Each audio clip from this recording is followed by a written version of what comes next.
बड़ी गलतियां जो पंडित जवाहरलाल नेहरू के प्रधानमंत्री काल में हुई, सबसे बड़ी गलती जब हमारी सेना जीत रही थी, पंजाब का एरिया आते ही सीज फायर कर दिया गया। अगर सीज फायर 3 दिन लेट होता तो पाक ऑक्यूपाई कश्मीर आज भारत का हिस्सा, जिनका पूरा ट्रेनिंग संघ के वो 54 छाप किताब में हो, वो इससे ज्यादा क्या बोल सकते हैं? कि अगर इतना ही नेहरू का खौफ है आज भी आपको, एक तो अपना एक डिपार्टमेंट बनाइए मोदी जी की मंत्रालय, जवाहरलाल नेहरू मंत्रालय, जवाहरलाल नेहरू पर एक दिन 12 घंटे की चर्चा कर लो। दूध का दूध, पानी का पानी होगा। हम दूध के साथ होंगे, आपके हाथ में सिर्फ पानी होगा। अमित शाह जी ने कल जम्मू कश्मीर के 2 बिल थे, उसमें लोकसभा में बोलते हुए कहा कि कांग्रेस ने 2 बड़ी गलतियां की, नेहरू जी ने खासतौर पे, कि जब युद्ध चल रहा तो उसमें सीज पर जो है डिक्लेयर करने का, अगर 3 दिन बाद हुआ होता तो पीओके हमारे पास होता। देखो, जिस व्यक्ति को जानकारी कम होती है ना, कम पढ़े लिखे हों, जानकारी जुटाने की जिजीविषा भी ना हो, जिनका पूरा ट्रेनिंग संघ के वो 54 छाप किताब में हो, वो इससे ज्यादा क्या बोल सकते हैं? अरे श्यामा प्रसाद मुखर्जी के पत्र पढ़िए, महादेव देसाई के लास्ट फेज को देखिए, बड़ी मोटी किताब है, किसी से पढ़वा लीजिए, सब कुछ पता चल जाएगा। मैं तो सीधे ये मानता हूं कि अगर इतना ही नेहरू का खौफ है आज भी आपको, एक तो अपना एक डिपार्टमेंट बनाइए मोदी जी की मंत्रालय, जवाहरलाल नेहरू मंत्रालय, नंबर 1। नंबर 2, जवाहरलाल नेहरू पर एक दिन 12 घंटे की चर्चा कर लो। दूध का दूध, पानी का पानी होगा। हम दूध के साथ होंगे, आपके हाथ में सिर्फ पानी होगा। आपके आसन के सामने जिम्मेदारी के साथ कहता हूं कि 2 बड़ी गलतियां जो पंडित जवाहरलाल नेहरू के प्रधानमंत्री काल में हुई, उनके लिए गए निर्णयों से हुई। इसके कारण सालों तक कश्मीर ने सहन करना पड़ा। एक सबसे बड़ी गलती जब हमारी सेना जीत रही थी, पंजाब का एरिया आते ही सीज फायर कर दिया गया और पाक ऑक्यूपाई कश्मीर का जन्म हुआ। अगर सीज फायर 3 दिन लेट होता तो पाक ऑक्यूपाई कश्मीर आज भारत का हिस्सा। मान्यवर, एक ही गलती बताने से इतना तिल मिला गया। नहीं, मैंने हटा दिया। मैं तो सिर्फ नहीं, ऐसा नहीं है। मैं सिर्फ 2 ही बताना चाहता हूं। एक, पूरा कश्मीर जीते बगैर सीज फायर कर लिया, और दूसरा, यूएन के अंदर हमारे मसले को ले जाने की बहुत बड़ी गलती की।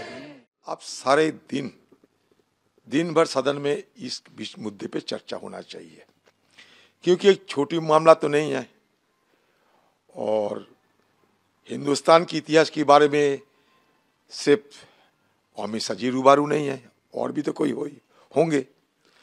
तो सबसे अच्छा होगा कि हिंदुस्तान के आम लोगों को भी पता चलेगी, दिन भर इस मुद्दे पे सदन में चर्चा हो, नंबर 1। नंबर 2, मान लीजिए नेहरू ने गलती की, जैसे कि अमित शाह जी ने और सारे बीजेपी पार्टी ने दशकों से शिकायत दर्ज करते रहे, यही है ना बात। तो मुझे कहने का मतलब, सदन के अंदर 2019 साल में जब 370 को खारिज किए गए थे, उस समय अमित शाह जी ने पीओके, सियाचिन, सब कश्मीर का हिस्सा है, वो हिस्सा वापस लाएंगे, ये कहते थे। मोदी जी की 10 साल हो गए, अटल बिहारी वाजपेयी के जमाने में भी 6 साल गुजर चुके हैं। तो उनको मतलब बीजेपी पार्टी को किसने रोका? हिंदुस्तान में तो 2 बहादुर है, मोदी जी और अमित शाह जी। दोनों बहादुर को किसने रोका कि भाई पीओके तुम अपने कब्जे में लाया करो? कम से कम पीओके से एक सेब भी तो लाके दिखाओ कि हाँ हमने करके दिखाए।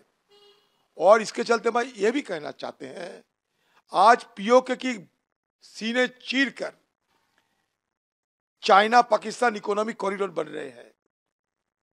तो ये चाइना इकोनॉमिक कॉरिडोर जब पीओके के चीर कर बन रहे हैं, तो मोदी जी अमित शाह भी क्यों म्यू म्यू कर रहे हैं, क्यों चुप्पी साधे हैं?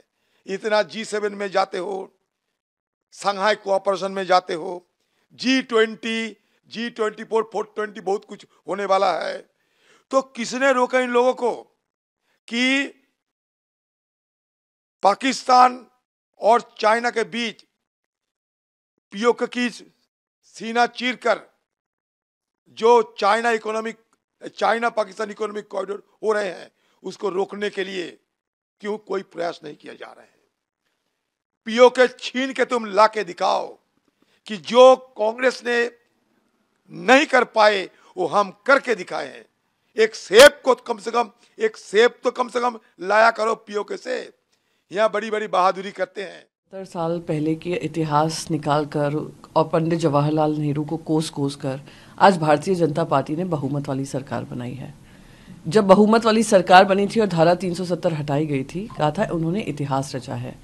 तो इतिहास जो रचने आए हैं वो अब तक ये जवाब नहीं दे पा रहे हैं कि अब तक जम्मू और कश्मीर में चुनाव क्यों नहीं हुए। वो ये जवाब नहीं दे पा रहे हैं कि आतंकी हमले जो ख़त्म करने का वादा किया था देश की जनता के साथ और लाल लाल आँख पाकिस्तान को दिखाएंगे उसकी बातें हुई थी, वो आज तक क्यों नहीं हो पाया है। ये नहीं बता पा रहे हैं कि कश्मीरी पंडित भाई बहन जो कह रहे थे कि सब लौट कर आएंगे 370 हटने के बाद, आज तक आप उनको सुरक्षित माहौल नहीं दे पा रहे हैं। मैं खुद जम्मू गई थी जब कश्मीर से सारे कश्मीरी पंडित फिर से उनका पलायन हो रहा था और टारगेटेड किलिंग हो रही थी। आज तक प्रधानमंत्री नरेंद्र मोदी जी हों या अमित शाह जी हों, उन्होंने एक शब्द उनके लिए नहीं कहा। पूरी राजनीति उन पर की। तो दूसरे के गिरेबान में झांकने से पहले, इतिहास को कोसने से पहले खुद के गिरेबान में झांके कि खुद का क्या कंट्रीब्यूशन जम्मू और कश्मीर को लेकर।